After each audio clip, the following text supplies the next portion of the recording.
saber como realizar um atendimento previdenciário tão babadeiro, mas tão babadeiro que o cliente vai ficar doido para fechar o contrato? As perguntas certas vão te ajudar a conseguir isso. Fica tranquilo que nesse vídeo você vai descobrir quais são as 5 perguntas que eu sempre faço no meu atendimento previdenciário e como elas me ajudam na hora de vender o meu serviço advocatício para o meu cliente. Eu sou a Jéssica Matias, eu sou advogada previdenciarista e hoje eu vou te contar os meus segredos para te ajudar a aprimorar o seu atendimento e construir uma relação de confiança com o cliente. Afinal, o cliente ele fecha com quem? Com quem passa segurança. Mas antes de tudo, já clica aqui no gostei, se inscreve no canal para receber muito conteúdo sobre a advocacia previdenciária na prática. Aproveita também para me seguir no Instagram, @JessicaMatias, para ver os bastidores do meu escritório de advocacia em tempo real, que eu tô sempre mostrando por lá. E agora, vamos ao que interessa. Eu sei que no início da carreira a gente tem muita incerteza na hora de lidar com o cliente e eu sofri muito com isso no começo. Primeiro que eu praticamente não tinha clientes. E quando finalmente chegava alguém no meu escritório, eu não sabia como conduzir a primeira reunião. Então eu pensava em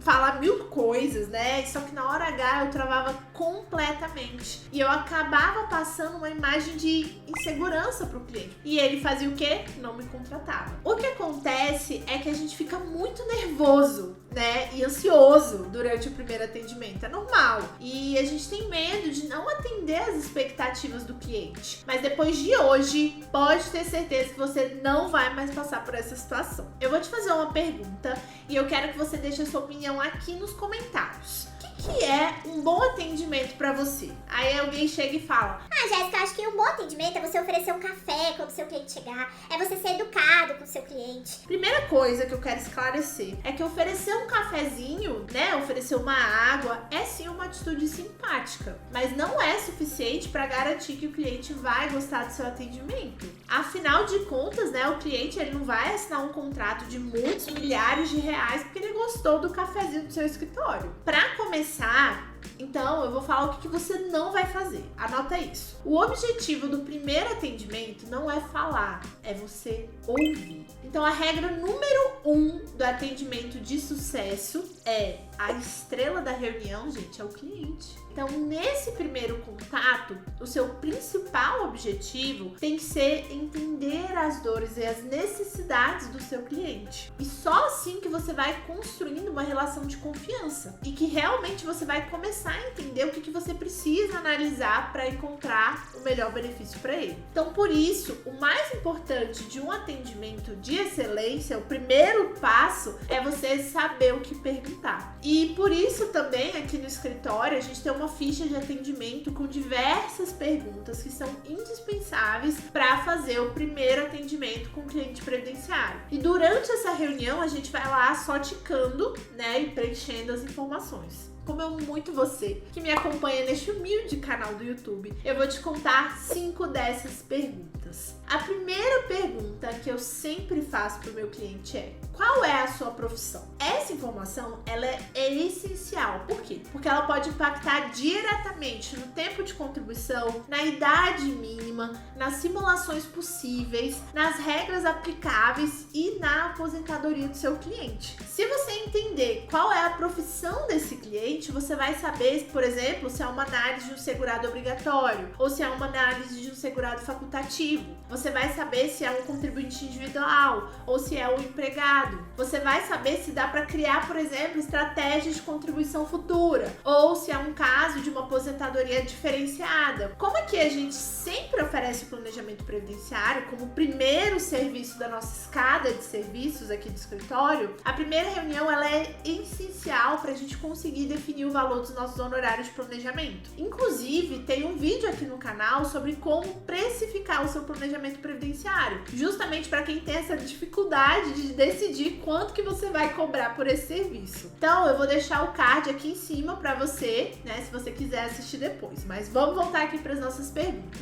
A segunda pergunta que você vai fazer para o seu cliente é: você já trabalhou em alguma atividade exposto a agentes nocivos? Algumas profissões, elas expõem o trabalhador a condições de trabalho nocivas. E essas condições de trabalho nocivas, elas podem permitir que o trabalhador se aposente mais cedo ou mais rápido. Se esse for o caso do seu cliente, Você vai aproveitar e vai perguntar para ele também se ele possui os formulários comprobatórios da atividade especial. Por exemplo, os PPPs a partir de janeiro de 2004, DSS 8030, SB 40. E aí você vai também olhar o cargo do seu cliente que está lá na carteira de trabalho para os períodos anteriores a 1995. Por que isso? Por que 1995? Porque até 28 de abril de 1995 é aceito o enquadramento pela categoria profissional. O que isso quer dizer? Quer dizer que basta você comprovar que o cliente exercia determinada atividade, que esse período já vai ser considerado como atividade especial. Por exemplo, o enfermeiro. Lá na carteira de trabalho dele consta que ele era enfermeiro até 1995. Então, ele já vai ter direito a considerar esse tempo como especial. Só que, se for depois de abril de 1995, aí só vai ser considerada atividade especial se apresentar os formulários devidos. A única exceção, atenção aqui, para essa questão do enquadramento pela categoria profissional é o agente nocivo ruído. Porque se tiver ruído, vai precisar do formulário. E o formulário tem que comprovar essa exposição, mesmo se for anterior a abril de 1995. A terceira pergunta que eu sempre faço é: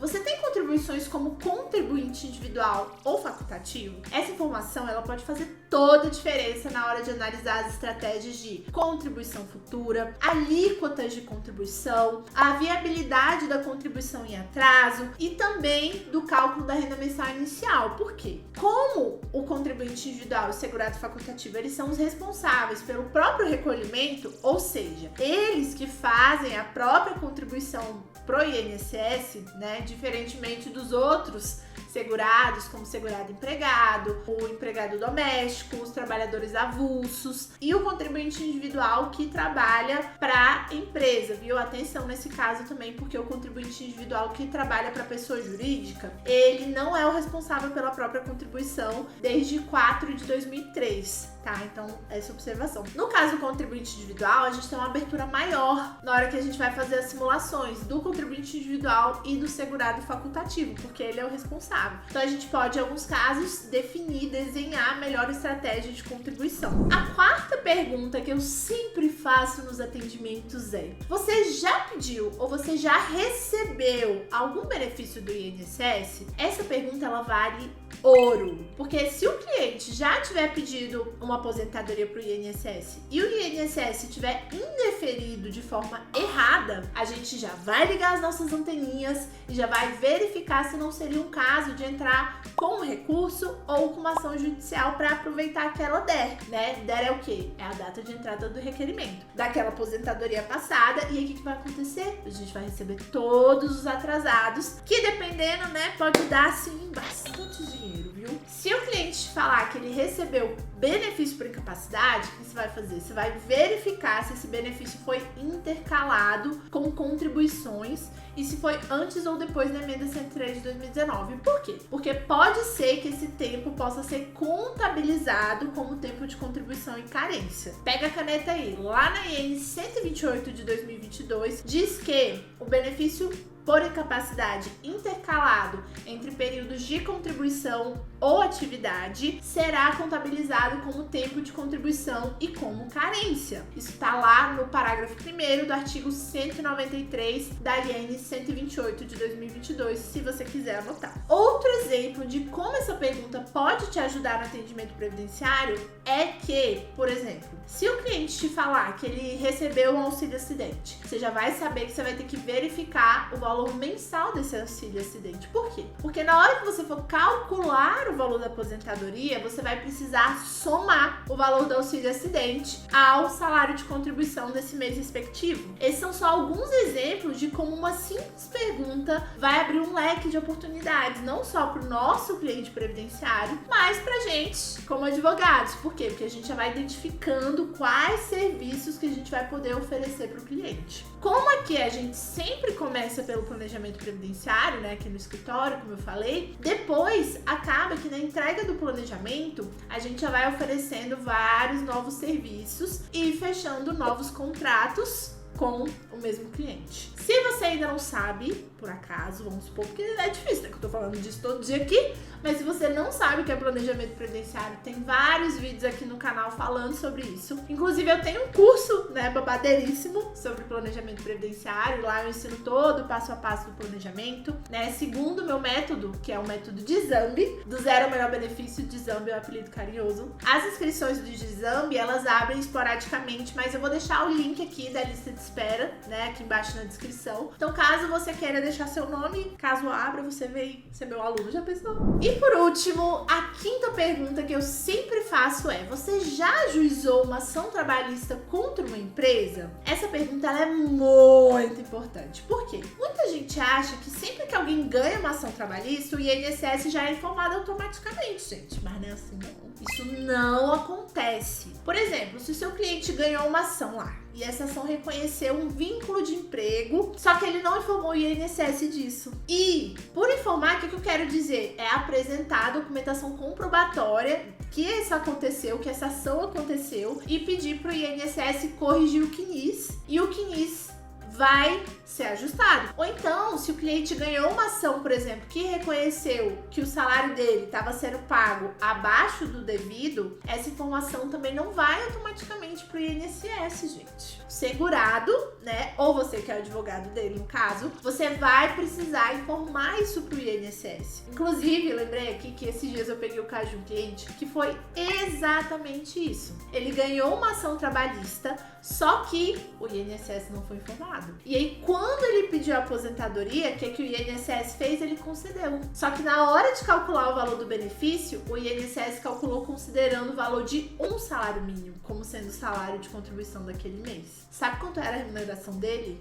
Era mais de 12 mil reais. Resultado disso, a renda mensal do benefício despencou. E aí a gente teve que entrar com pedido de revisão para corrigir isso. Então, resumindo, se o cliente falar que já entrou com alguma ação trabalhista, né, contra alguma empresa, o que você vai fazer? Você sabe que você vai precisar verificar se o CNIS já está correto de acordo com as determinações da Justiça do Trabalho. Se não estiver correto, o que você vai fazer? Você vai verificar se essa ação vai impactar ou não no tempo de contribuição e no valor do benefício do seu cliente. Então essas são algumas das perguntas que eu sempre faço no meu atendimento previdenciário e que tem me ajudado a entender as possibilidades de atuação jurídica, no caso do meu cliente, identificar o que eu vou precisar fazer para encontrar o melhor benefício para ele e, mais do que isso, mostrar meu conhecimento e construir uma relação de confiança com esse meu cliente. E eu sempre digo, né, que nós que trabalhamos na área previdenciária, a gente é o quê? A gente é detetive da vida laborativa do nosso cliente. E é justamente por isso que quando a gente faz as perguntas certas e a gente escuta,